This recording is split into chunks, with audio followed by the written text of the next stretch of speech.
အယောင်းဝယ်လှုပ်တဲ့ခါလည်းပဲစိတ်ထဲမှာအဲ့ဒီစိတ်ထားရင်တော့ကုသိုလ်ရတဲ့စိတ်ပဲ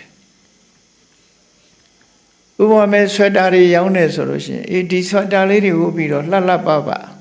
နှွေးနှွေးထွေးထွေးနေကြပါစေအဲ့ဒီလိုလေးစိတ်ထားလိုက်လို့ရှိရင်ရောင်းတာရောင်းမိပဲလို့မေတ္တာပါသွားတယ်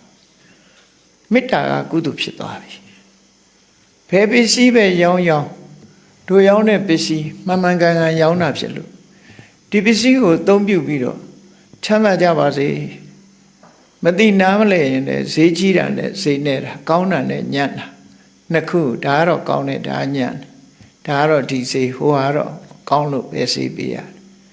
အဆိုးနဲ့အကောင်းနဲ့အညံ့လည်းခွဲခြားပြီးတော့မေတ္တာစေရနာနဲ့ရှင်းပြပြီးအကောင်းရစေတယ်ဆိုဒါမေတ္တာပဲလေအဲ့ဒီမေတ္တာနဲ့ကိုကြီးဆောင်းလျှော့တာလေဒါလည်းကုသိုလ်ပဲအဲ့ဒါကိုကုသိုလ်မှန်သိဖို့လိုတယ်ပေါ့ကုသိုလ်ဆိုတာစိတ်ထဲမှာတစ်ဖက်သားအပေါ်မှာဒီအကျိုးစီးပွားကိုလိုလားတဲ့စိတ်ကိုခေါ်တာပဲမေတ္တာဆိုတာအကျိုးစီးပွားကိုလိုလားနော်အဲ့ဒီစိတ်ဓာတ်မျိုးတွေကိုကုသိုလ်လို့ခေါ်တာဘယ်နေရာပဲသွားဘာပဲလှုပ်တဲ့အခါမှာစိတ်ကောင်းနှလုံးကောင်းလို့ခေါ်တယ်ပေါ့ဒါစိတ်ကောင်းနှလုံးတစ်ဖက်သားကိုဒုက္ခပေးတဲ့စိတ်မဟုတ်ဘူးတစ်ဖက်သားကိုကူညီတဲ့စိတ်တစ်ဖက်သားအကျိုးစီးပွားကိုလိုလားတဲ့စိတ်အဲ့ဒီလိုဈေးရောင်းတာပဲလေအဲ့ဒါလို့လုံးမယ်ဆိုလို့ရှိရင်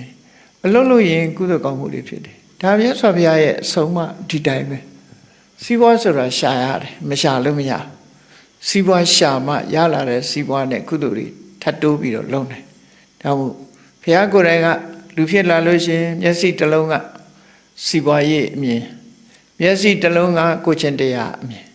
ဒီနှစ်ခုပေါင်းစပ်ရမယ်လို့သူတို့ဟောတာနော်ဒီလိုပေါင်းစပ်ထားမှကောင်းမြတ်တဲ့အကျိုးတွေကိုရနိုင်မယ်လူဖြစ်လာရင်ဒါလူဘဝမှာရောင်းရင်ဝယ်တယ်နဲ့ကုသိုလ်ဖြစ်တယ်ချက်ရင်ပြုတ်ရင်ရောကုသိုလ်မဖြစ်ဘူးလားအစားအသောက်ရောင်းတဲ့ဆိုင်တွေရောကုသိုလ်မဖြစ်ဘူးဖြစ်တယ်ကိုစားတဲ့အစာကိုတန်တန်ပြန့်ပြန့်နဲ့သေးသေးချာချာဟုတ်လားလူတွေငါတို့မကြမ်းမာစေတဲ့အစာတွေအာဟာရတွေမပါစေဘဲနဲ့ကြမ်းမာမဲ့အစာမျိုးတွေကိုအရသာရှိစီမံချက်ပြုတ်ပြီးဒုဆိုင်လာစားကြတဲ့ပုဂ္ဂိုလ်တွေကြမ်းမာကြပါစေသက်ရှိကြပါစေယောဂဝိနာကင်းကြပါစေဟောတာမေတ္တာတွေပဲမေတ္တာနဲ့အယောင်းဝယ်လုပ်တာဒါဘုရားရဲ့အဆုံးအမနဲ့အယောင်းဝယ်လုပ်တာပဲအဲ့ဒါနေရင်ထိုင်ရင်ကုသိုလ်ရတယ်နေရင်ထိုင်ရင်ကုသိုလ်ရဒီကုသိုလ်ကိုလည်းအသေးဖွဲလို့မအောင်မိတ်လေးနဲ့စိတ်ဓာတ်ကပါတဲ့ကုသိုလ်ဟာအလွန်မြင့်မြတ်တယ်လို့သူပြောရမယ်နော်ကိုချင်းတရားမပြည့်စီးပွားရှာတယ်သူရှာလို့ရတယ်တူတညာတယ်တူကျင်နာထားတယ်နော်ကောင်းစားစေခြင်းနဲ့ဆိုတဲ့မေတ္တာစိတ်တွေအဲ့ဒါလို့မဟုတ်ပဲနဲ့နော်ဘယ်သူတော့အချိန်ဖမ်းလိုက်ရအောင်ပဲဘယ်သူကြတော့လိန်လိုက်အောင်ပဲဆိုအဲ့ဒါတော့မကောင်းတဲ့စိတ်ခေါ်တယ်မကောင်းတဲ့စိတ်မကောင်းတာကိုအကောင်းလို့ရောင်းမယ်ဒီလိုဟာမျိုးကတော့ကိုအဲ့တော့ကုသိုလ်ရဖို့ဆိုတာကိုယ်စိတ်ခေါ်မှာမူတည်ရသော်ဘုရားရဲ့ဆုံးမအလုံးလို့ရင်ကုသိုလ်ရလုံးလို့ရင်ကုသိုလ်